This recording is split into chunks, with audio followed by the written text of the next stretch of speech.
Welcome.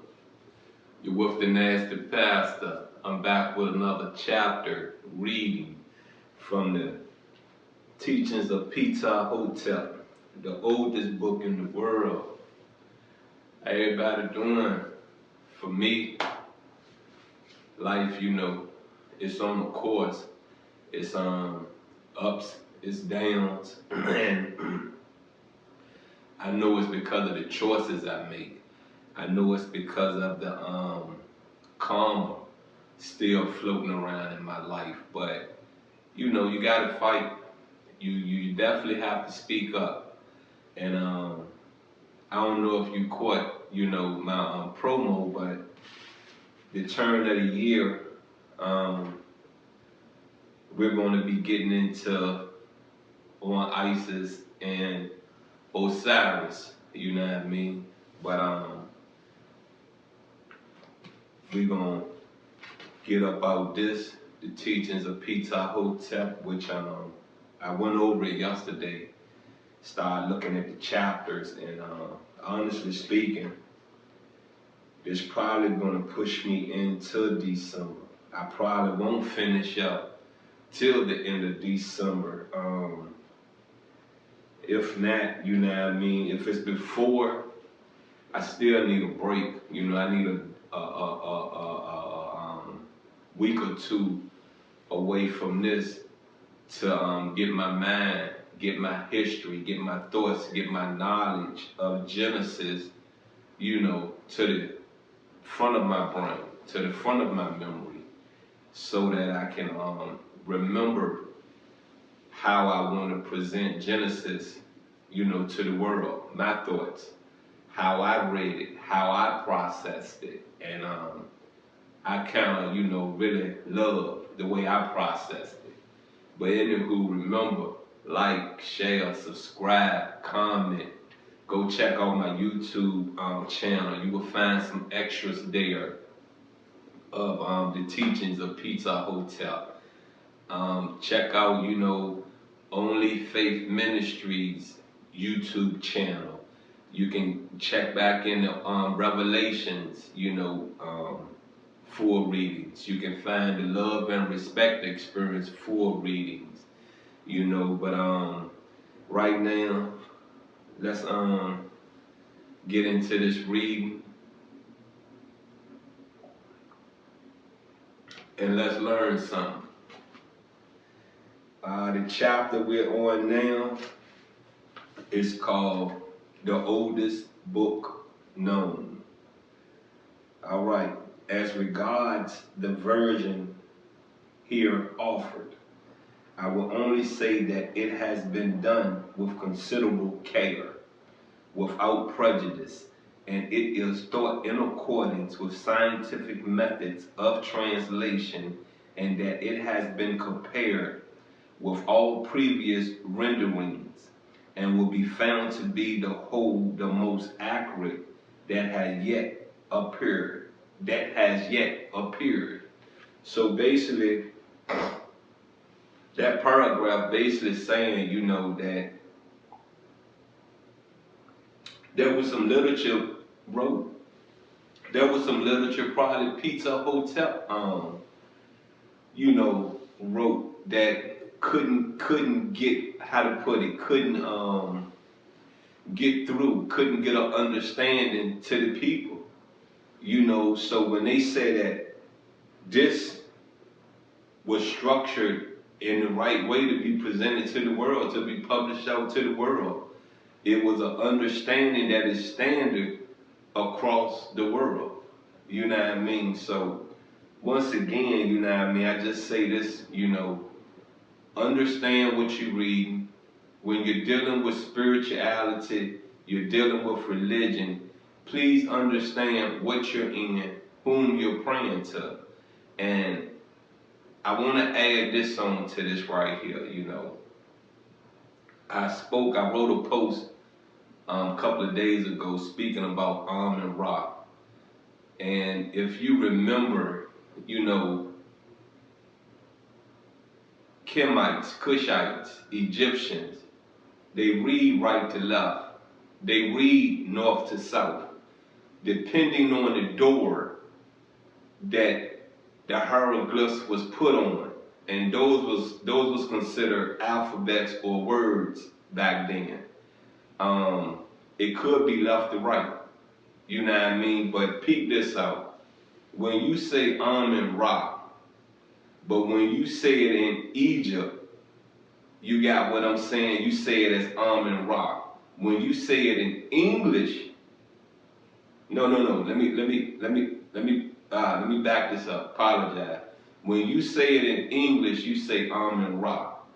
When you say it in ancient Egyptian, you will say Sun God, which it will still be Amen Ra, but the way you write it, you got what I'm saying? You see the way we write it in English form?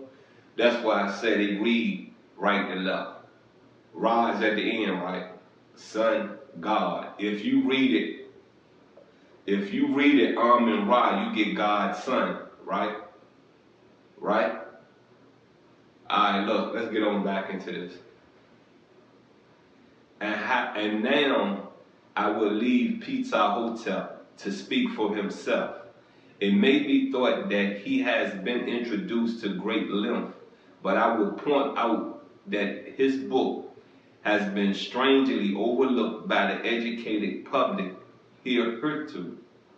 Although it would be difficult to overestimate its importance to literature as the oldest complete book known to ethics and theology, as the earliest expression of the mystery we name conscience, and to lovers of antiquity as one of the most instructive and touching relics of a people and a power that once were great and are now brought to nothing.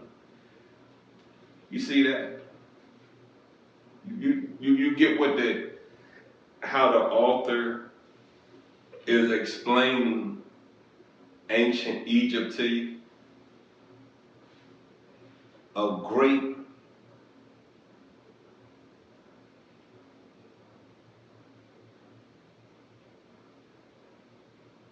that once were great and are now brought to nothing.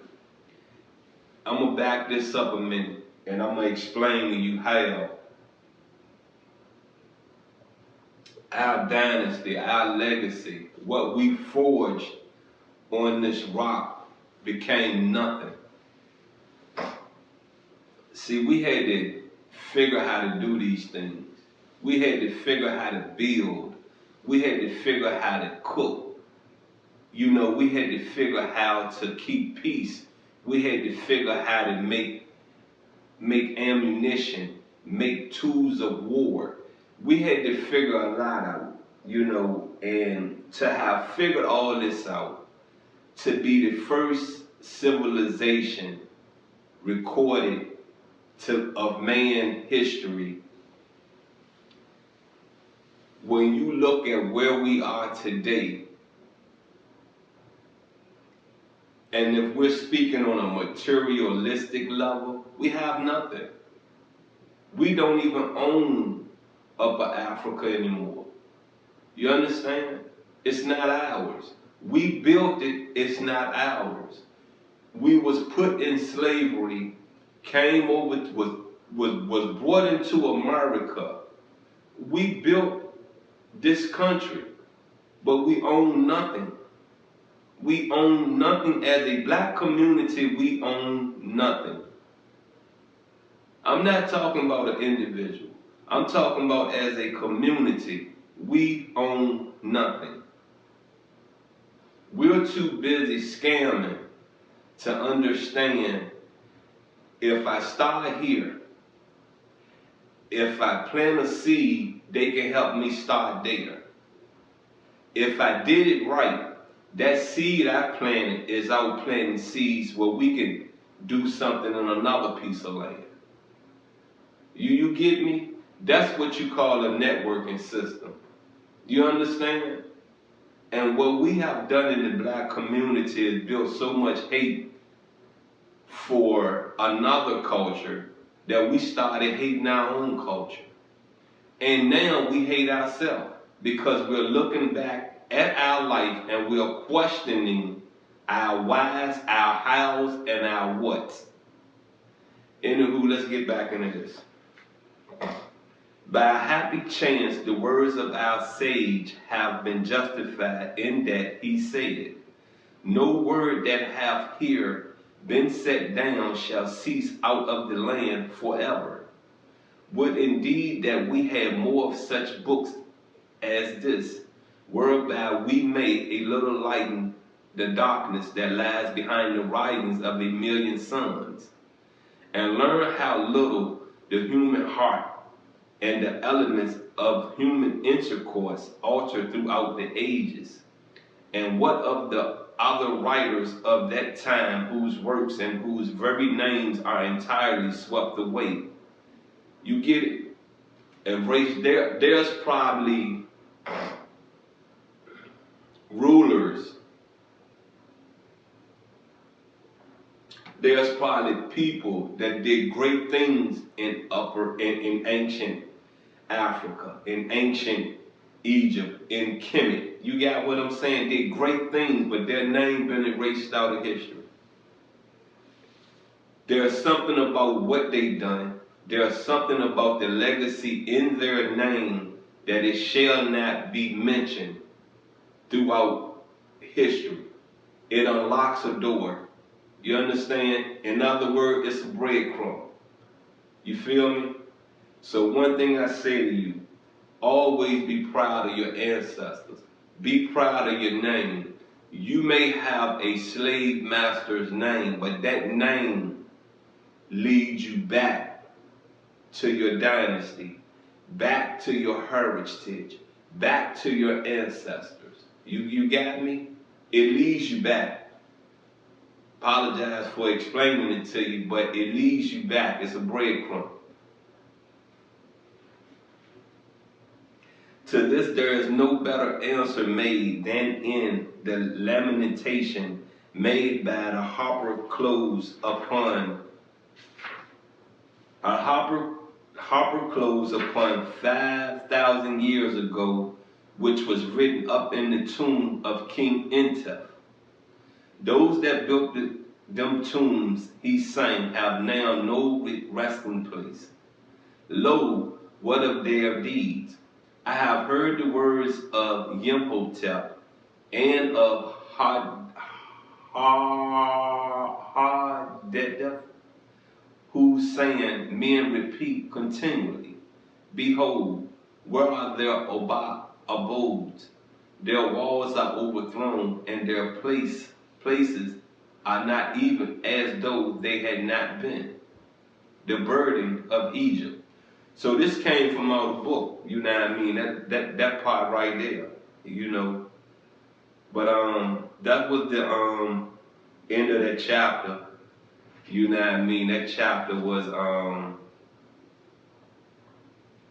the name of that chapter is like I said, the oldest book known. You know what I'm saying? So they really broke down the book, you know, why they chose to publish this. This was, you know, probably the best literature that was under the most popular literature that was structured into book form. You know what I mean? So let's, you know, be proud of our heritage. Let's be proud of the dynasty that was forged before us, you know. And if you haven't explained to your kids, or you haven't explained to yourself that we are a beautiful race of people, we are a beautiful culture of people, we may have lost our way, but we haven't lost our common sense. You know, if you take the drugs out your life, if you take the materialistic things out your life, and if you fight your temptations, and if you can understand your triggers, the world will open up to you. It will open up. You will see something different that you have not seen since you was a child. Anywho, once again, I am the Nasty Pastor. I love you. Please go like, share, subscribe, follow, comment. Come on. Let's do this together. I'm out.